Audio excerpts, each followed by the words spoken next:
Kami mohon kepada jamaah yang keluar masuk masjid untuk kembali menutup pintu masjid ya, atau meminta bantuan kepada yang duduk di dekat pintu untuk kembali menutup pintu masjid agar AC yang bekerja di dalam masjid dapat bekerja secara maksimal.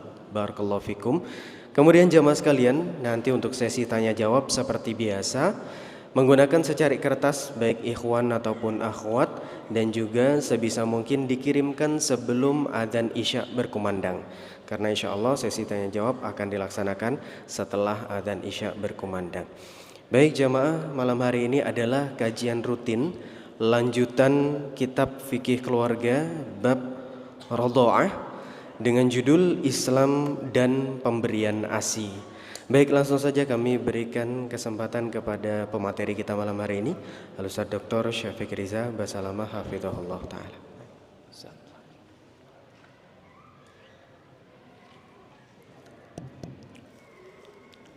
Assalamualaikum warahmatullahi wabarakatuh. Alhamdulillah alladzi bini'matihi tatimmu salihat. Segala puji bagi Allah Jalla Jalaluh yang karena nikmatnya kebaikan-kebaikan menjadi sempurna. Sampai hari ini, tanggal berapa hari ini? Tanggal malam 19 ya.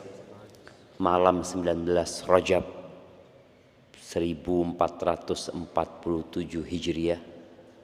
Pertanda insyaallah 41 hari lagi kita akan masuk ke bulan Ramadan. Allahumma ballighna Ramadan. Kira-kira apa yang sudah antum persiapkan untuk menghadapi bulan Ramadan? Sebagian mungkin berpikir masih lama. Kullu ma huwa atin qarib. Segala sesuatu yang akan datang itu dekat. Dan kalau kita bicara Ramadan, kita akan melewati bulan Rajab, yang mana bulan Rajab ini bulan untuk bercocok tanam yang akan dipanen di bulan Ramadan. Kalau ternyata 19 hari antum tidak mulai menggarap lahannya, maka boleh jadi hasil panen kita tidak maksimal. Kita punya waktu sekarang 11 hari untuk menebarkan benih. Benih apa? Ya benih semua amal soleh, semua amal kebajikan yang akan kita lakukan di bulan Ramadan. Syahrul Ramadan, syahrul Quran. Syahrul Ramadan, syahrul Siyam jelasnya. Bulan Ramadan bulannya Al-Quran, bulannya puasa. Antum udah mulai puasa nggak di bulan Rajab ya? Berapa hari antum puasa sunnah di bulan Rajab? Padahal puasa sunnah ini salah satu ibadah yang sangat dicintai oleh Allah Azza wa Jal. Man shoma yauman fi sabilillah. Barang siapa yang berpuasa satu hari di jalan Allah, Allah akan jauhkan wajahnya dari api neraka sejauh 70 tahun. Bagaimana puasa itu menjadi pengontrol jiwa kita, nafsu kita, dan tubuh kita. Orang yang puasa itu psikisnya akan semakin baik. Bahkan Rasul sallallahu alaihi wasallam mengatakan, "Idza kana yaumu shaumi ahadikum." Apabila seorang sedang dalam kondisi puasa, bukan hanya Ramadan ini, dalam kondisi puasa sebenarnya. Fala yarfuth wala yafsuq. Maka hendaklah dia tidak mengatakan kata-kata yang kotor dan tidak berbuat dosa. Fa in qatalahu ahadun aw syatamahu. Kalau ada seorang yang ngajak berantem dia, ngajak bertikai dia, apa yang dia lakukan? Dia mengatakan inni shaim, inni shaim. Aku sedang puasa. Antum sudah berapa hari puasa di bulan Rajab ini? Bicara Quran, udah sampai juz berapa antum di bulan Rajab ini? Kalau target antum one day one juz, berarti hari ini antum menyelesaikan juz ke-18, masuk ke juz 19. Tapi sebagian kita belum mulai. Masih Al-Baqarah, nanti mulai lagi Al-Baqarah, mulai lagi Al-Baqarah. Di antara bala tentara iblis yang ada bersama kita, namanya itu at-taswif. At-taswif min junudi iblis. Taswif itu ucapan nanti, bentar lagi, besok. Iya, aku akan mulai. Aku akan mulai. Kapan? Nanti. Nanti insya Allah. Atau besok, habis subuh. Aku akan mulai. Insya Allah bisa. Kenapa harus ditunda? Ketika kata-kata yang kita sampaikan ini menggerakkan hati antum, hindarin bala tentara iblis tadi. Kalau bisa, anak pulang mulai. Pulang dari masjid ini, anak akan mulai. Anak akan selesaikan 1 juz. Ketika seorang melawan tentara iblis tadi, insya Allah dia selamat. Tapi kalau antum masih mengatakan besok, maka ada sebuah kata-kata bijak yang mengatakan, kerjakan tanpa tapi, lakukan tanpa nanti. Kerjakan tanpa tapi, lakukan tanpa nanti. Ya sudah, kapan? Sekarang dikerjain gitu. Baik, sodakoh umpamanya. Kita tahu bagaimana Rasulullah SAW di bulan Ramadan, beliau itu dalam urusan harta di bulan Ramadan lebih baik daripada angin yang dikirimkan. Jadi suka berbagi beliau di bulan Ramadan. Mulainya kapan? Bukan Ramadan mulainya. Ya ini nih bulan untuk mulai ini, bercocok tanam tadi. Bicara istighfar, memohon ampun kepada Allah Azza wa Jalla, ya sekarang dimulainya. Iktikaf, sekarang dimulainya.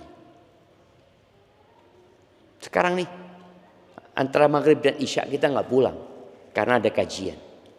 Bisa nggak sekali-kali antum nggak pulang karena duduk? Ngapain? Nggak ada sih. Anak cuma mau istighfar. Anak niatin iktikaf sampai isya. Jangan duduk di masjid sibuk dengan handphonenya nunggu isya. Kenapa? Hujan. jadi niatnya sebenarnya dia ingin pulang, tapi karena hujan. Oke, diganti niatnya. Aku niat iktikaf. Mau hujannya reda, aku akan tetap sampai isya.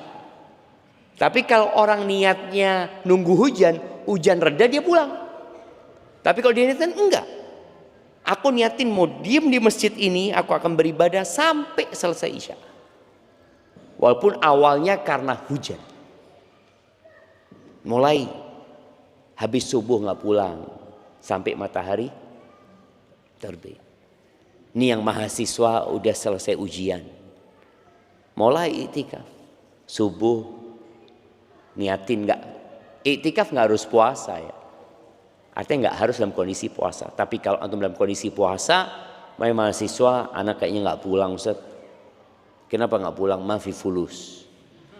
Oke, mafi fulus, nggak ada masalah. Tapi boleh jadi antum berada di sini ibadah antum lebih banyak. Iktikaf subuh, kapan pulang? Maghrib. Mungkin antum mau kemana? Nggak ada kuliah. Nggak akan dicari sama bu kos. Karena nggak ada bu kos memang. Ya sudah niatin. Kadang-kala kita ini butuh orang yang memberikan arahan kepada kita. Mau ngapain gitu. Tadi imam kita di rakaat kedua membacakan surat Asy-Syarah ya. Allah mengatakan faida faraghta fansab.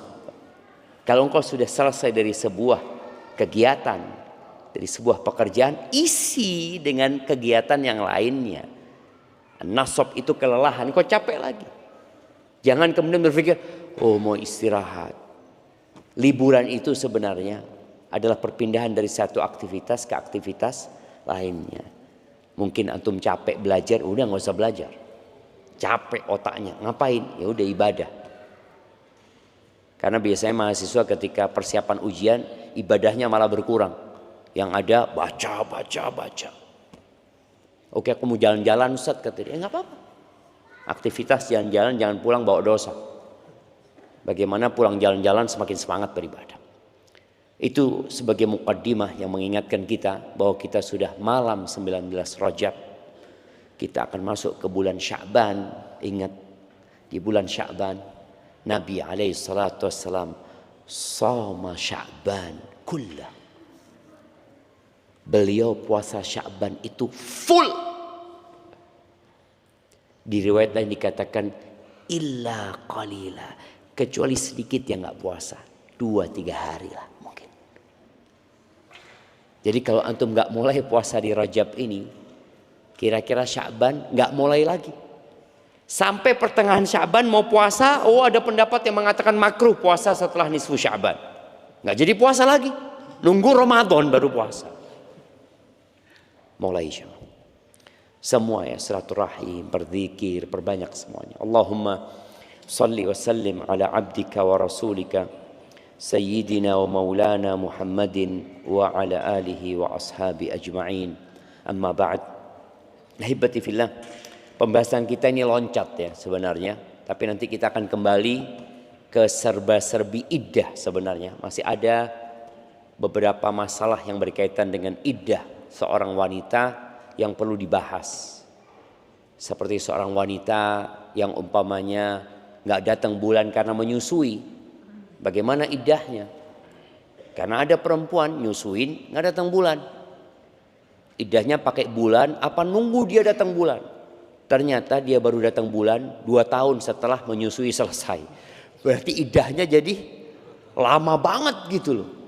Orang yang lahiran aja 9 bulan Pak, maksimal gitu kan. Ini gimana dengan orang yang menyusui umpamanya. Itu ada beberapa pembahasan wanita yang sedang istihadhah umpamanya. Wanita yang haid kemudian putus haidnya.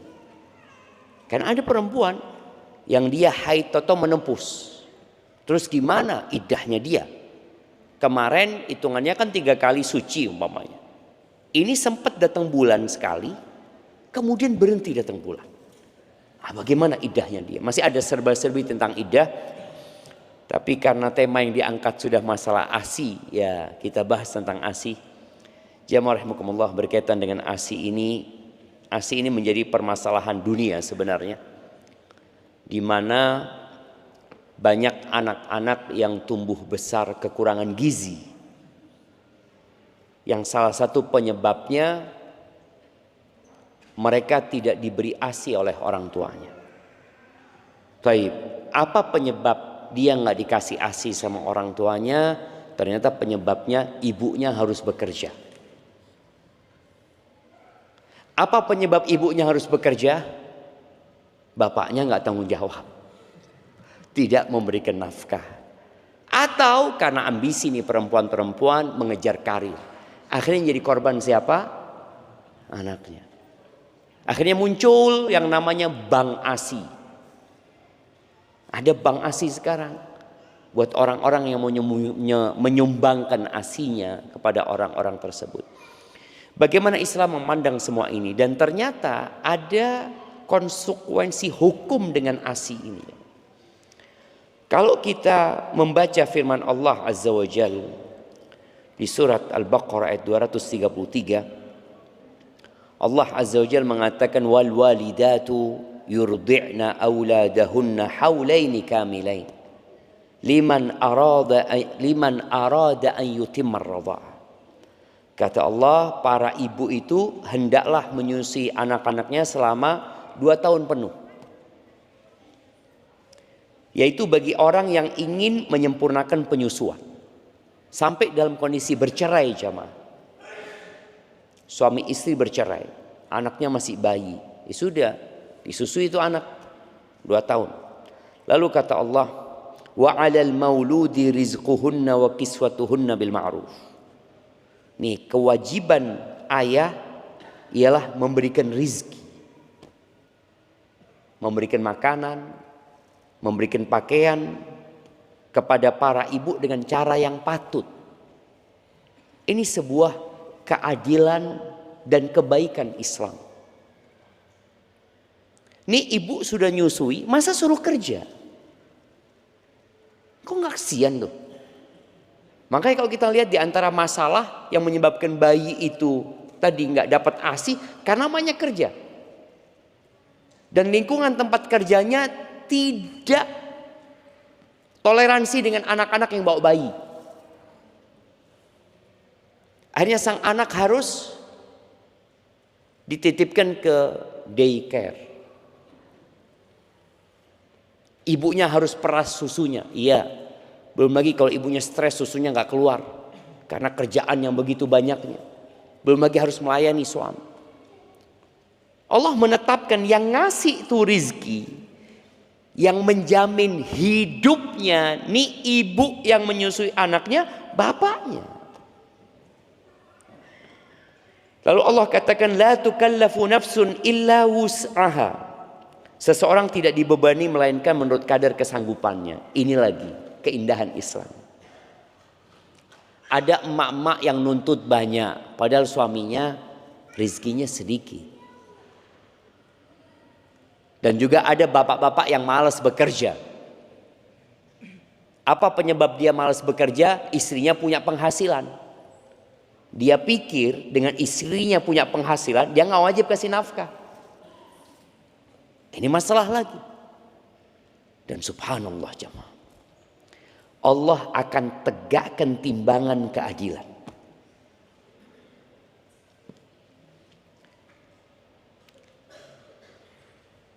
Allah berfirman, wa nadha'ul mawazinal qista liyaumil qiyamah fala tuzlamu nafsun syai'a.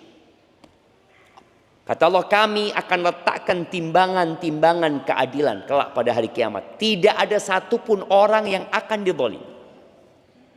Apabila seorang istri punya hak dan suami tidak memberikannya,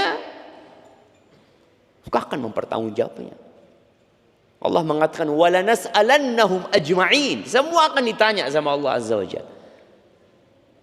Maka jangan engkau bersenang-senang ketika menjadi seorang suami yang tidak memberikan nafkah karena berpikir istrinya punya uang. Boleh jadi istrinya menuntutmu dan engkau nggak selamat gitu. Dan bicara timbangan keadilan itu, timbangan itu sangat sensitif sekali.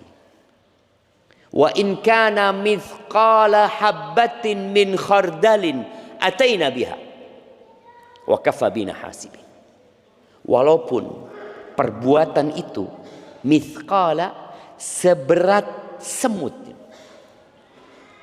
Wa in kana mithqala habbatin min khardalin, seberat biji sawi.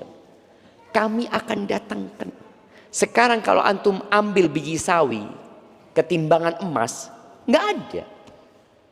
Nggak ada bobotnya, nggak kelihatan gitu. Butuh timbangan yang lebih sensitif lagi. Dan Allah akan datangkan timbangan itu. Cukup kami sebagai penghisab. Makanya banyaknya permasalahan terjadi itu karena disebabkan kezaliman yang dilakukan oleh manusia di dalam rumah tangga. Dia merasa nggak zalim kepada istrinya, mempekerjakan istrinya untuk cari fulus, untuk ngurusin anak, untuk melayani dirinya. Maka tolong, Allah memang tidak memberati seorang hamba di luar batas kemampuan dia, tapi engkau punya kewajiban bekerja. Jadi bicara solusi kan gak harus kerja juga. Kerja itu salah satu solusi. Di antara solusi yang harus dilakukan seorang hamba adalah bertakwa kepada Allah Azza wa Jalla. Ya, bertakwa itu melaksanakan perintah, menjauhi larangan. Engkau diperintahkan bekerja, hendaklah bekerja. Jauhi larangan, jauhi tempat-tempat kerja yang diharamkan. Dan di negeri kita, kebanyakan yang terjebak dalam judol dan pinjol itu rata-rata yang penghasilannya di bawah 5 juta. Rata-rata. Akhirnya dia nggak bisa ngasih nafkah sama istrinya. Dia berpikir dengan melakukan judol, insya Allah aman. Kalau menang, tapi kalau kalah ya, na'udzubillah min dzalik. Wa may yattaqillaha yaj'al lahu makhrajan. Barang siapa bertakwa kepada Allah, pasti Allah kasih solusi. Ada suami yang sudah bekerja, berupaya, dia bertakwa kepada Allah, ternyata hasilnya masih tidak dapat memenuhi kebutuhan rumah tangga.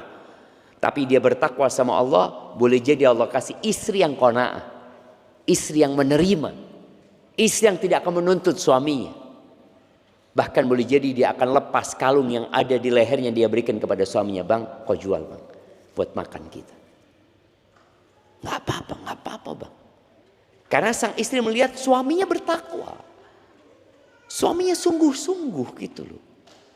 Karena memang ada orang yang rezekinya segitu ya. Lalu Allah katakan, la tudara walidatun biwaladiha wala mauludun lahu biwaladiha. Janganlah seorang ibu menderita kesengsaraan gara-gara anaknya. Artinya dia harus menyusuin, sang suami nggak ngasih nafkah. Dia kadangkala harus menderita karena dia harus bekerja juga. Sedangkan dia harus nyusuin anaknya lagi. Maka nggak boleh seorang ibu jadi menderita gara-gara anaknya, dan juga seorang ayah nggak boleh menderita gara-gara anaknya juga. Wa 'alal warithi mithlu dzalik, dan ahli waris pun berkewajiban demikian, memberikan nafkah tadi demi anak ini supaya dapat susu. Terus Allah katakan, fa in arada fisalan an taradim minhuma wa tashawurin fala junaha alaihima. Kalau kedua orang tua ini ingin menyapih itu anak sebelum 2 tahun dan tidak ada pemaksaan, tapi karena musyawarah dan saling ridha, maka nggak apa-apa. Wa in aradtum an tastardi'u auladakum fala junaha alaikum. Juga kalau kalian ingin menggantikan yang nyusui anaknya itu bukan ibunya, nggak apa-apa juga. Sang ibu mungkin nggak keluar air susunya. Sang ibu mungkin kondisi kejiwaannya memang gara-gara perceraian ya, akhirnya nggak enak. Oke sudah, cari ibu susu.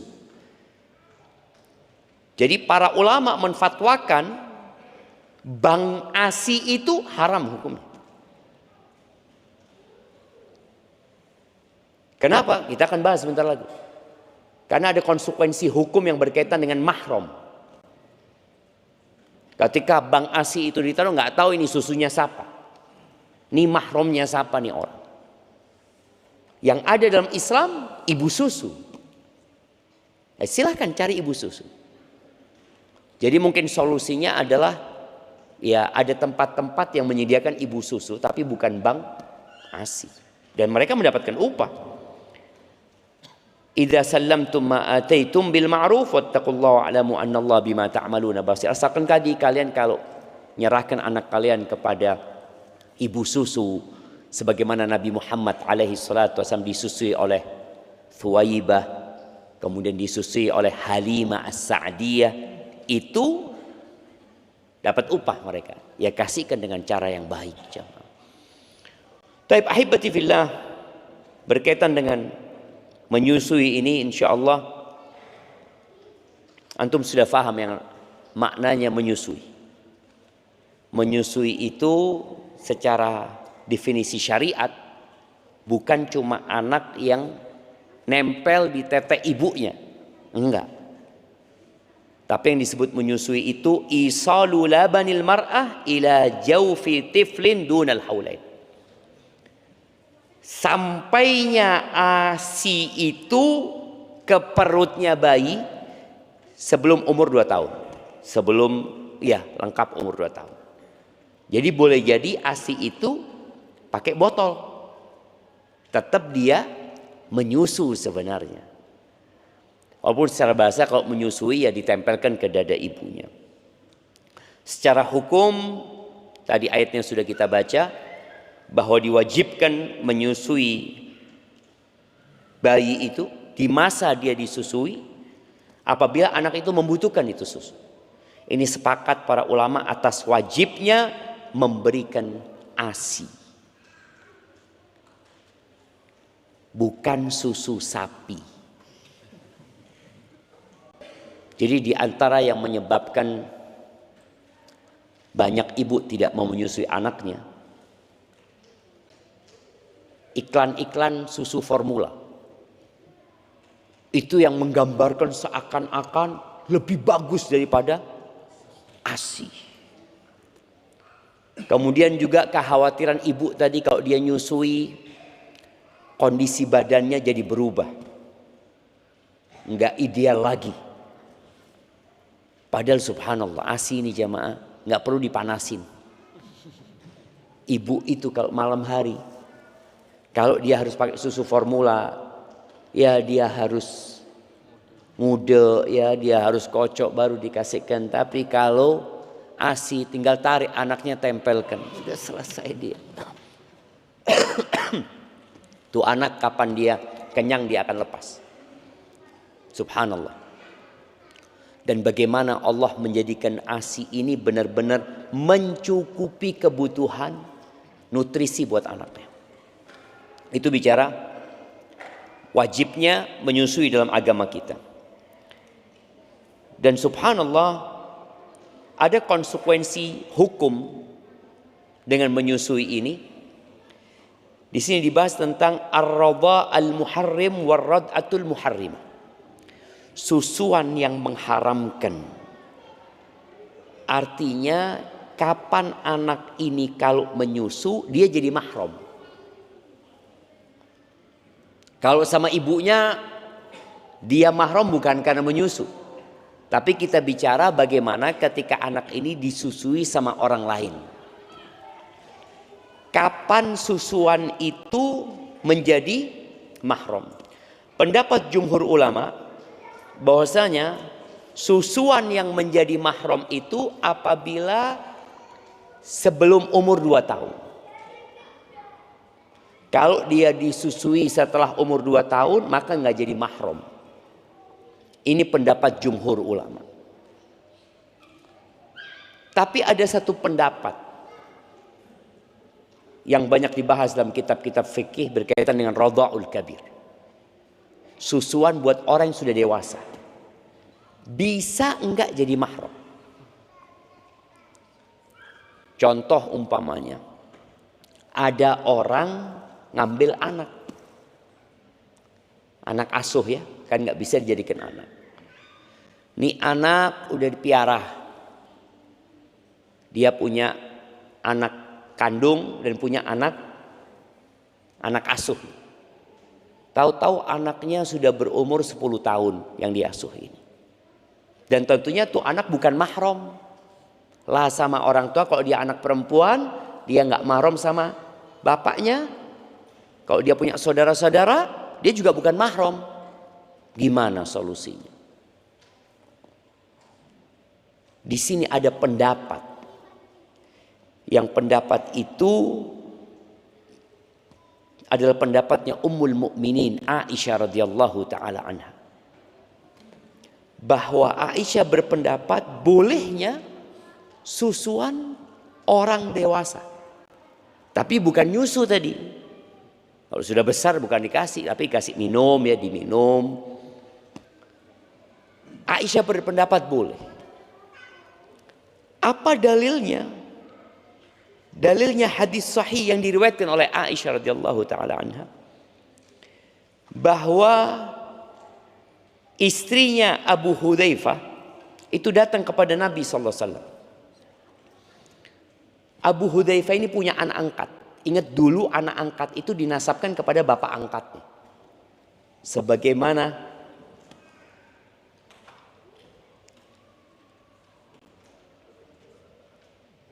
anak angkat Nabi SAW, Zaid bin Muhammad. Dulu Zaid bin Haritha itu, sebelum turunnya ayat yang melarang anak angkat itu, dipanggilnya Zaid bin Muhammad. Maka Allah katakan maka na Muhammadun aba ahadin min rijal. Enggak. Bukan bapaknya Zaid, Nabi Muhammad. Zaid bin Harithah. Hudzaifah ini istrinya Abu Hudzaifah ngambil anak namanya Salim. Salim ini udah besar. Abu Hudzaifah cemburu sudah melihat Salim ada di rumah. Karena dia bukan anak kandung. Anak angkat tadi. Maka dia datang kepada Nabi sallallahu alaihi wasallam. Nabi mengatakan kepadanya ardi'ihi tahrimihi alaiki atau tuhrimihi alaiki. Engkau susui dia jadi mahram buat engkau. Diriwayatkan kata ardi'ihi hatta yadkhul alaiki. Susui dia supaya dia bisa masuk ke rumahmu lagi gitu. Karena ini anak dirawat sejak kecil, tahu-tahu besar dilarang masuk gitu loh jamaah. Karena orang tuanya belajar agama, kan banyak sekarang orang-orang ngaji ya, tahu-tahu bang nggak boleh ternyata karena bukan mahram. Kemudian ketika istrinya Abu Hudzaifah disuruh nyusui, maka dia bertanya kepada Nabi SAW, wa kaifa urdi'uhu wa huwa rajulun kabir. Gimana aku nyusui dia udah gede gitu loh. Dia udah laki-laki gitu loh, udah besar. Fatabassama Rasulullah SAW. Nabi tersenyum. Alaihi salatu wasallam mengatakan, qad alimtu annahu rajulun kabir. Ya aku tahu dia udah besar gitu loh. Cara nyusuinya tadi kita udah mengetahui definisi menyusui itu. Pokoknya bagaimana air susu itu sampai ke perutnya ini orang. Kalau udah dewasa ya kasih sudah 1 gelas dia minum 5 kali. Itu nanti kita akan bahas berapa kali susuan yang mengharamkan. Dia minum. Akhirnya dengan hadis inilah Aisyah radhiyallahu taala anha, kalau ada orang-orang yang Aisyah ingin dia bisa masuk belajar ngaji sama Aisyah dikasih susu. Susu saudari-saudarinya Aisyah. Karena Aisyah nggak punya anak, nggak keluar susunya. Akhirnya jadi keponakannya Aisyah. Subhanallah, ini madhabnya Aisyah dan madhabnya Ibnu Hazm. Sedangkan istri-istri Nabi yang lainnya nggak mau dengan pendapatnya Aisyah radhiyallahu taala anha. Dan Aisyah ini juga yang meriwayatkan hadis bahwasanya susuan itu karena lapar. Artinya susuan tadi buat bayi yang memang minum karena untuk menjadi nutrisi yang mengenyangkan dia. Kalau dewasa kan tidak. Istri-istri Nabi itu berpendapat kalau kejadiannya Salim itu rukhsah. Untuk Salim saja. Tidak untuk yang lainnya. Tapi Aisyah tetap kekeh bahwasanya enggak. Di sini sebagian ulama berusaha untuk menggabungkan dua pendapat. Di antaranya adalah Syekhul Islam Ibn Taimiyah rahimahullahu taala. Beliau mengatakan bahwasanya Aisyah ini yang mengambil pendapat ini dan istri-istri Nabi yang lainnya tidak mau dengan pendapat itu. Tapi Aisyah itu juga yang meriwayatkan hadis bahwasanya susuan itu dari rasa lapar tadi. Bayi yang lapar disusuin. Tapi sepertinya kata beliau rahimahullahu taala, Aisyah itu melihat ada perbedaan antara susuan yang untuk mahram itu dan susuan yang untuk nutrisi. Jadi kalau maksudnya itu adalah untuk memberikan nutrisi, maka hukumnya sebelum 2 tahun. Sebagaimana yang kita lihat kebanyakan manusia. Tapi kalau kebutuhannya untuk menjadikan dia mahram karena kondisi, maka boleh. Jadi adanya hajat memperbolehkan orang tadi untuk memberikan air susu kepada anak yang jadi anak asuh tadi yang mungkin sudah mau dikeluarkan dari rumah, udah seperti anak sendiri ya. Ini mungkin pendapat yang menggabungkan antara yang melarang dan membolehkan susuan di masa dewasa. Jadi kalau ada keperluan yang mendesak, silahkan. Kalau nggak ada, jangan. Barakallahu fikum. Ini berkaitan dengan susuan orang yang besar tadi. Kemudian ahibati fillah, berkaitan dengan berapa kali susuan yang menjadikan dia itu mahram. Maka pendapat jumhur ulama ya adalah 5 kali susuan. 5 kali nyusu tuh anak. Ini pendapat Syafi'iyah, Hanabila, wa huwa qaul ba'di salaf, sebagian salaf berpendapat seperti itu, dan pilihan Ibnu Hazm dan Ibn Taimiyah. Jadi 5 kali susu. Mungkin tidak bisa dikatakan jumhur karena yang lainnya berpendapat berbeda dengan ini. Tapi insya Allah pendapat ini lebih hati-hati jamaah. 5 kali susuan. Ada yang mengatakan 2 kali. Enggak. Pendapat yang rajih 5 kali. Bagaimana proses 5 kali susuan itu? Disebutkan kalau nih anak nyusu, kemudian dia lepas, kemudian nyusu lagi, kemudian dia lepas, nyusu lagi sampai 5 kali, maka cukup. Dia sudah 5 kali nyusu. Jadi nggak harus nyusu sekarang ya, kemudian nanti lagi, enggak. Di satu waktu kalau dia 5 kali nyusunya, kan ada anak nyusu kemudian dia lepas ya, seperti itu. Kemudian dia balik lagi nyusu, kemudian dia nyusu sampai 5 kali, maka sudah cukup ya. Syekh Ibn Taimiyah rahimahullahu taala menyebutkan di sini bahwa ketika seorang bayi nyusu 5 kali di bawah umur 2 tahun tadi, maka ibu susunya jadi ibu. Dan suaminya jadi bapaknya. Jadi mahram. Dan subhanallah, semua yang haram dengan nasab haram dengan susuan. Artinya kalau bicara ibu, susunya itu adalah ibunda dia, ibu.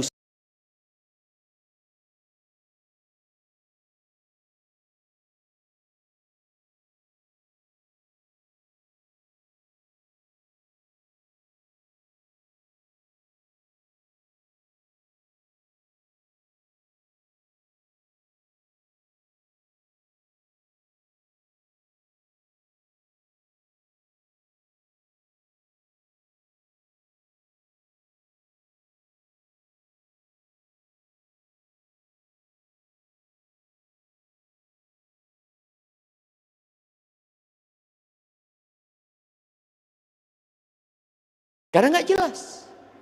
Dia taruh susu di sana, dia Bang As ini orang naruh situ susu di situ dan diberikan kepada siapa saja yang membutuhkan. Bagi seorang muslim, maka hati-hati, jangan kemudian bermudah-mudahan karena anaknya butuh, kemudian dia ngambil ASI dari Bang ASI.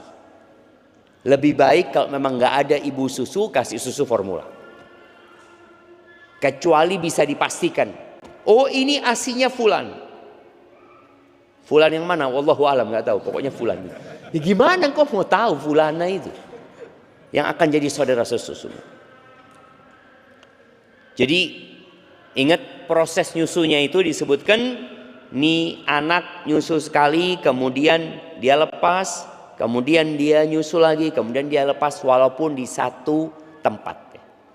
Itu sudah dikatakan dia mahram jamaah. Baik, di surat An-Nisa ayat 23, ini ayat tentang mahram ya. Jadi kalau ada orang-orang masih belum tahu mahramnya siapa, buka surat An-Nisa ayat 23, karena masih ada yang beranggapan bahwa sepupu itu mahram.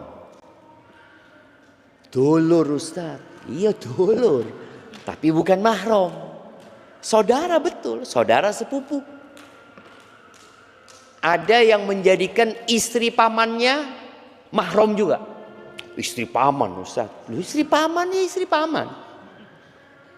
Tidak enak anak kalau nggak salaman Ustaz. Bukan mahram dia. Allah Azza wa Jalla mengatakan hurrimat alaikum ummahatukum, diharamkan buat kalian ibunda-ibunda kalian, wa banatukum, dan putri-putri kalian, wa akhawatukum, saudari-saudari kalian, wa ammatukum, dan saudari-saudari dari pihak bapak, wa khalatukum, saudari-saudari dari pihak ibu. Ana masih nggak tahu di bahasa Indonesia apa penamaan saudara bapak. Bahasa Indonesia Pak D, Bude. Kalau dari bapak Bude, kalau dari ibu Bule. Enggak. Pak D itu kakaknya bapak atau ibu, Bule itu adik. Pak Gede sama Bu Cilik. Enggak, penamanya ada enggak? Kalau dalam bahasa Arab itu ada khol, ada am. Am itu saudaranya bapak, khol itu saudaranya ibu. Tidak ada. Makanya orang Arab itu kalau nyebut orang non Arab itu apa? Akhwal. Akhwal ini sebenarnya ucapan penghormatan. Tapi kadangkala disalahfahami sehingga seakan-akan merendahkan orang non Arab. Jadi kalau orang Arab lagi kumpul ya, fulan siapa? Akhwal. Maksudnya non Arab. Siapa? Saudara ibunya. Jadi orang Arab yang datang ke Indonesia itu menganggap semua pribumi saudara ibunya. Akhwal. Karena memang orang Arab datang ke sini nggak bawa istri. Dia nikahnya sama pribumi. Jadi kalau dia ditanya fulan siapa?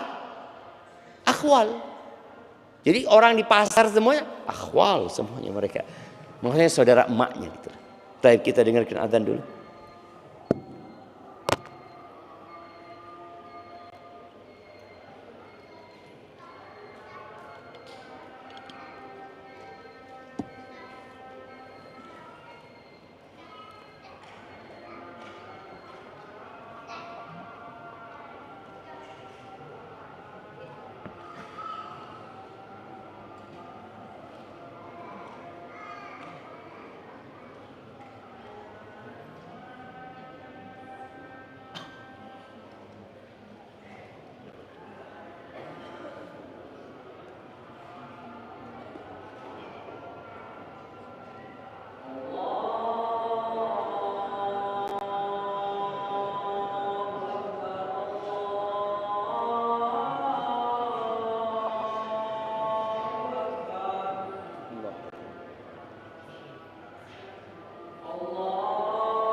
Allahumma salli wa sallim ala nabiyina Muhammad.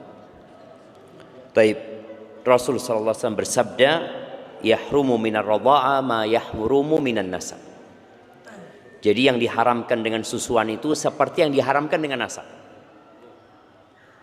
Jadi apabila seorang perempuan menyusuin seorang anak bayi laki-laki, maka semua yang haram buat anaknya perempuan secara nasab itu haram buat anak ini. Tadi juga disebutkan berkaitan dengan bapaknya yang disebut dengan labanul fahl. Jadi sang suaminya ibu ini, bapaknya, kan ini nyusu sama perempuan yang gak sama bapaknya. Tapi ternyata bapaknya itu juga jadi mahram buat anak perempuan ini. Sampai disebutkan ya, bahwasanya suaminya ini jadi bapak susu. Maka nggak boleh anak perempuan ini menikah sama bapak susunya, mahram. Kemudian nggak boleh juga sama saudara-saudara bapaknya ini, bapak susunya. Kenapa? Karena jatuhnya paman. Nggak boleh juga sama kakeknya, sama bapaknya ini, karena jatuhnya sebagai kakek. Kemudian tidak boleh juga dengan pamannya bapaknya.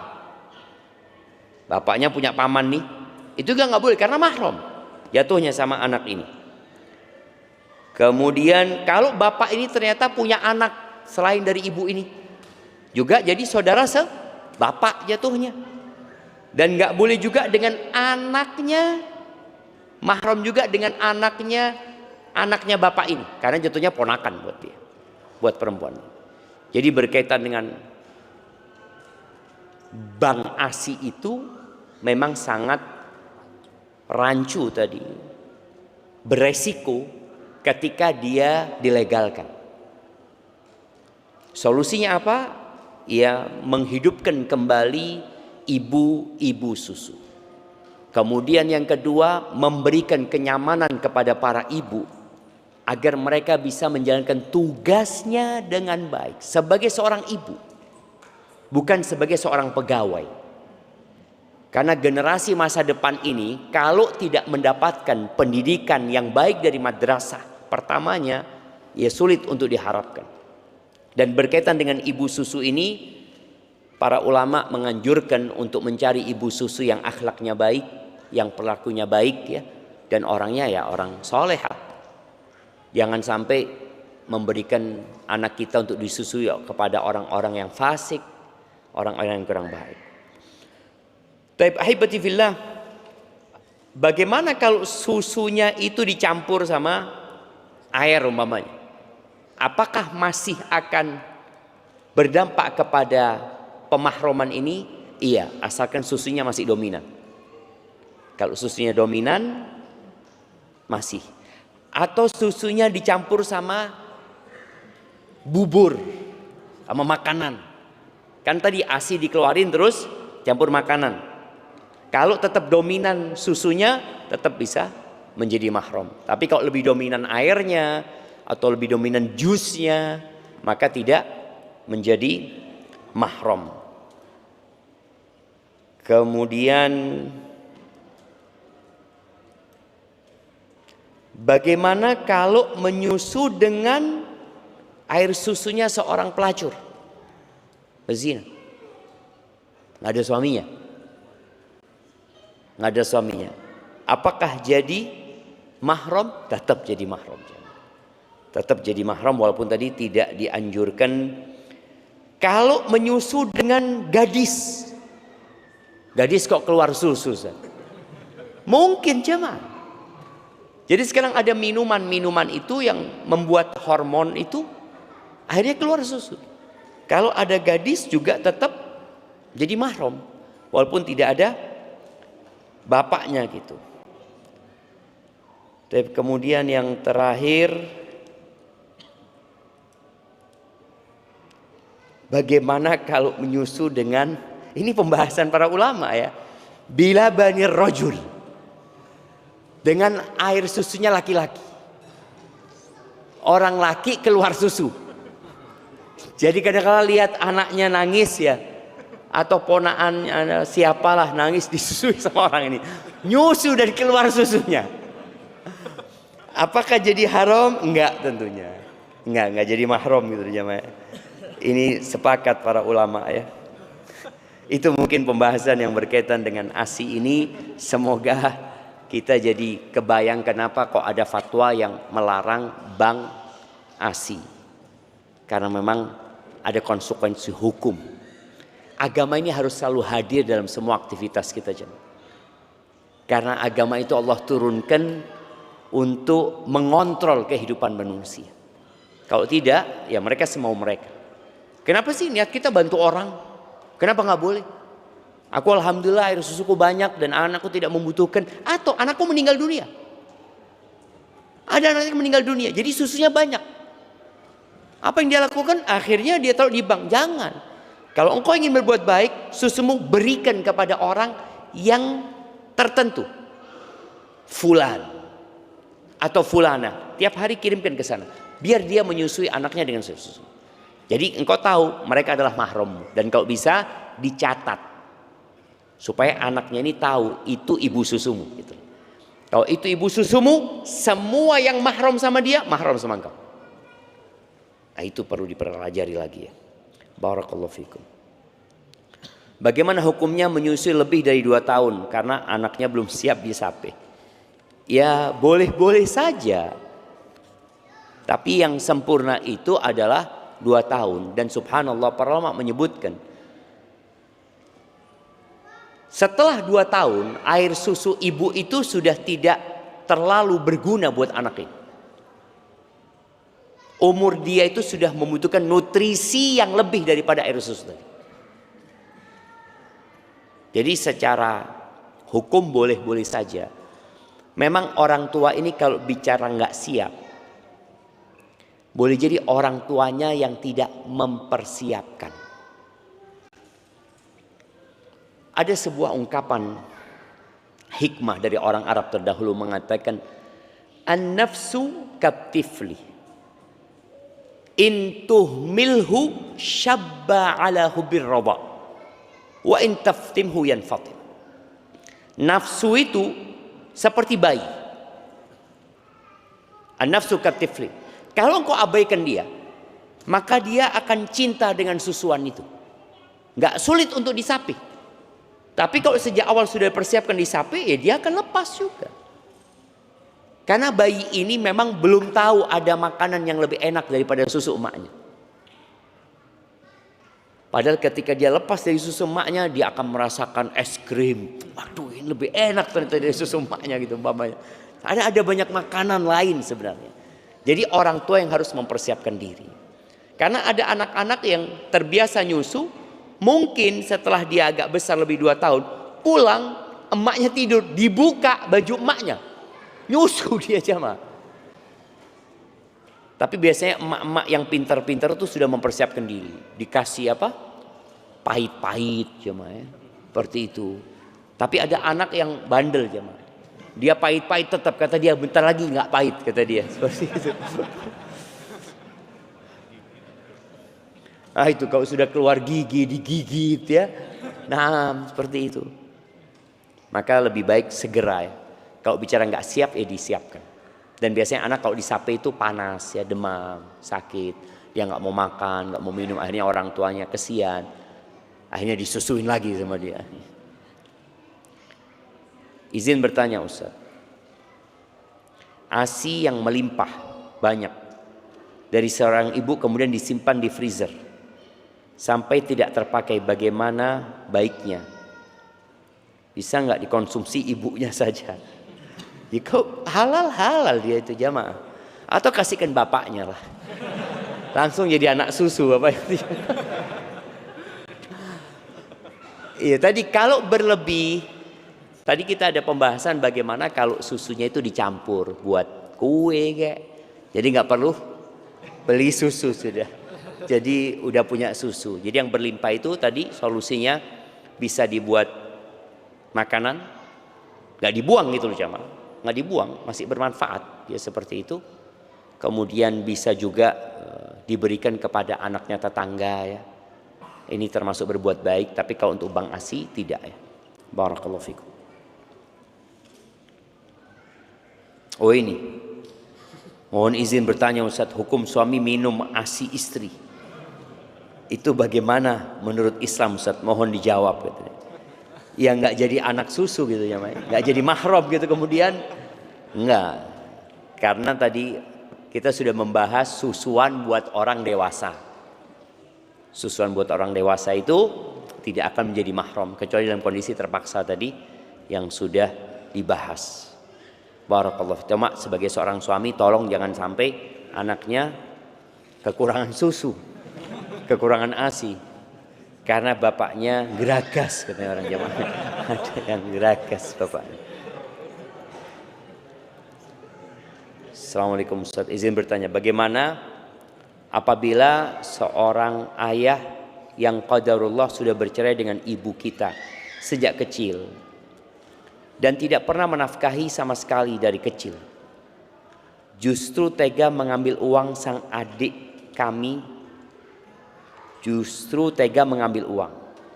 Saat adik kami sakit parah di rumah sakit, yang uang tadi seharusnya untuk beli obat malah dibawa kabur dan sering membuat masalah. Salah satunya menghabiskan uang, perhiasan ibu kami, dan beliau adalah orang yang sangat bermasalah serta sudah terkenal dengan keburukan dan aibnya, sampai menyebabkan orang yang ingin melamar putrinya ketika tahu bahwa ayahnya beliau langsung dibatalkan karena saking buruknya kelakuan beliau. Bukan satu atau dua orang, lebih dari 10 orang. Singkat cerita, alhamdulillah sang putri mendapatkan jodoh yang menerima apa adanya dan sudah diselidiki baik secara agama dan lainnya. Namun ketika sang putri meminta sang ayah untuk menjadi wali, saat putrinya menikah nanti justru marah-marah dan mempersulit, bahkan mengancam akan membuat rusuh di acara pernikahan putrinya dan mengatakan saya jamin pernikahannya berantakan. Dan saking buruk sifat dan kelakuan beliau, tidak ada anak-anaknya yang mau dengan beliau, membenci beliau. Dengan kondisi ayah di atas, apabila memang beliau tidak mau menjadi wali di pernikahan putrinya, apakah boleh menggunakan wali hakim? Mohon nasihatnya dan arahannya Ustaz. Subhanallah jemaah ya, ada bapak-bapak seperti itu, tapi buat anak ingat tetap itu bapaknya. Hendaklah berusaha berbakti semaksimal mungkin. Paling tidak dengan berdoa buat orang tuanya. Dan manusia itu bisa berubah. Hidayah di tangan Allah. Kita tahu semua bagaimana Ikrimah bin Abu Jahal, bagaimana bencinya dia kepada Nabi SAW. Bagaimana Amr bin As yang dia berharap Nabi SAW mati. Jahat sekali. Bagaimana Umar bin Khattab juga radhiyallahu taala anhum jami'an ya. Bagaimana sahabat-sahabat yang dulunya mereka kafir, musyrik, benci kepada Nabi SAW, kemudian Allah kasih hidayah. Jadi sang anak tetap harus berusaha berbuat baik sama orang tuanya. Ya semampunya. Paling tidak mendoakan. Ada orang-orang yang menjadi jinak. Jinak itu binatang. Apa bahasanya kalau buat manusia? Menjadi luluh. Luluh ya. Luluh itu dengan fulus. Dikasih fulus. Ayahnya. Betul. Ada orang kasih fulus saja. Insya Allah dia jadi senang. Adapun berkaitan dengan kondisi walinya. Jadi di Indonesia ini, bukan hanya di Indonesia, secara agama ada nama wali adl. Wali yang menghalangi, nggak mau menikahkan putrinya. Apa yang dilakukan oleh anak itu? Dia bisa menggugat walinya. Menggugatnya kemana? Ke pengadilan agama. Dia sampaikan, mungkin ketika dia mendaftarkan yang namanya acara pernikahan itu di KUA, nanti mungkin bisa minta surat pengantar dari KUA, karena dia akan sampaikan, dia akan tanya siapa walinya. Walinya nggak ada, bapaknya nggak mau. Maka nanti pengadilan akan mengalihkan kepada wali yang selanjutnya. Boleh jadi dalam kondisi seperti ini kalau punya saudara laki-laki, maka saudara laki-lakinya yang akan menjadi wali nantinya. Jadi dia ajukan, semoga dengan cara itu pernikahannya menjadi baik ya. Doakan ya. Soalnya ada anak-anak yang benci sama orang tuanya, akhirnya tidak mendoakan. Barakallahu fikum. Taib, ini ada pertanyaan. Terkadang ada orang tua yang terburu-buru memberi susu formula ketika anak baru lahir, karena ASI ibu tidak langsung keluar setelah bayi lahir. Apakah ada arahan dalam Islam tentang kondisi semacam ini, Ustaz? Iya, jadi memang ada kondisi susunya ibu nggak langsung keluar. Apa yang perlu dilakukan? Kalau ada kerabatnya yang punya anak, minta disusukan sama dia, untuk menghindari susu formula tadi. Jadi ketika anak itu sudah lahir, maka di sini jamaah, biasanya yang menunggu lahiran itu saudari-saudari dan keluarga perempuan dari pihak istri, bukan suaminya. Sekarang kan kerennya itu suami yang nungguin. Jadi ketika lahir gak mau nyusu sama maknya, disusui sama bapaknya. Tidak ada susunya. Engkau gak punya susu gitu loh. Jadi memang yang bisa menjadi solusi siapa? Ya tadi perempuan-perempuan ini. Jadi ketika lahir ya tuh anak ya, bagaimana dia langsung bisa disusui. Kalau dia punya kakak, dia punya adik, punya bibi, ibunya pun mungkin punya air susu, bisa nyusui. Tapi ingat tadi yang menjadi mahram kan, kalau 5 kali nyusu. Kalau cuma sekali, 2 kali nggak jadi mahram. Jadi solusinya itu memang kalau bisa sudah dipersiapkan. Kalau kita tahu air susunya nggak keluar ya. Ana masih ingat dulu ketika awal mau punya anak pertama, memang harus dipersiapkan. Jadi ibu ini harus mempersiapkan air susunya. Ada memang herbal-herbal yang merangsang untuk keluar air susu itu. Dan ada proses bagaimana kemudian susunya itu bisa disusu, puntingnya itu keluar, sehingga anak ini bisa nyusu. Wah subhanallah jamaah. Kalau binatang kenapa nggak kayak gitu jamaah?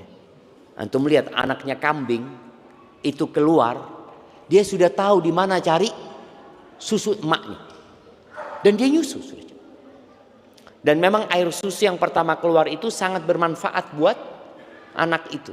Jadi usahakan tidak pakai susu formula, tapi kalau kondisi nggak memungkinkan ya apa yang hendak dilakukan. Tapi itu mungkin yang menjadi pertanyaan penutup kita pada kesempatan kali ini. Yang benar dari Allah Azza wa Jalla, yang salah dari diri anak pribadi, Allah dan Rasul yang terbebaskan dari kesalahan itu.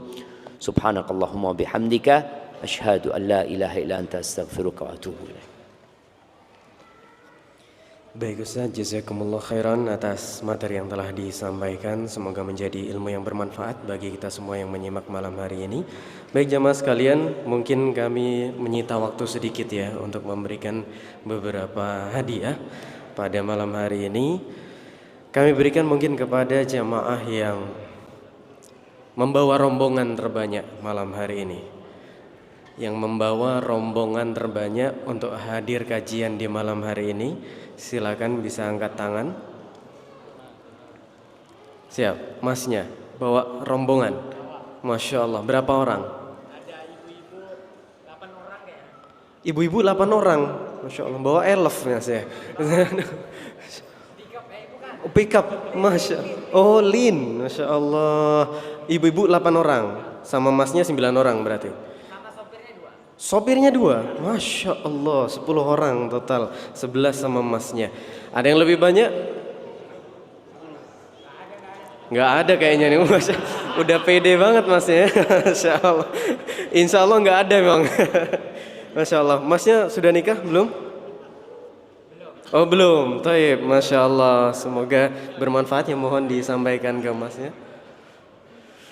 Taib, Masya Allah. Afwan.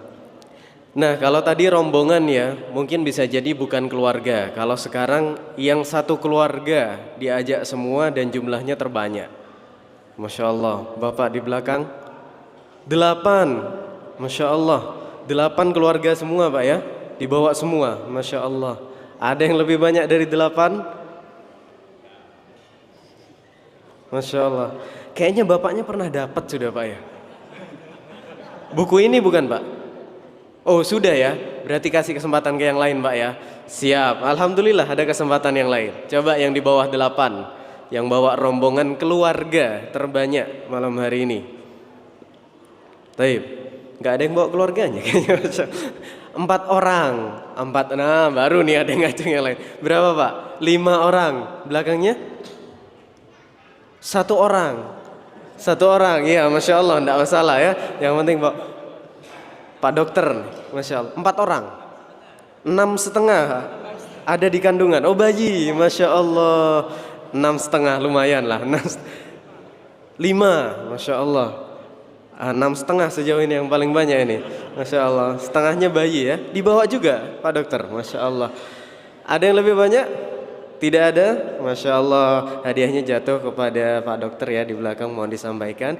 Jazakumullah khairan jamaah sekalian. Semoga bermanfaat apa yang kita dapat malam hari ini, menjadi ilmu yang bermanfaat bagi kita dan orang-orang di sekitar kita. Amin ya rabbal alamin. Subhanakallahumma bihamdika asyhadu an la ilaha illa anta astaghfiruka wa atubu ilaik. Dan jangan lupa seperti biasa ya, untuk arah pulang mobil bisa lewat jalan yang sebelah sana, blok di jalan depan kantor Lorong Faradisa itu, sedangkan sepeda motor bisa lewat jalan masuk yang tadi ya. Dan jangan lupa untuk tetap menjaga adab ketika melewati pemukiman warga. Barakallahu fikum. Wassalamualaikum warahmatullahi wabarakatuh.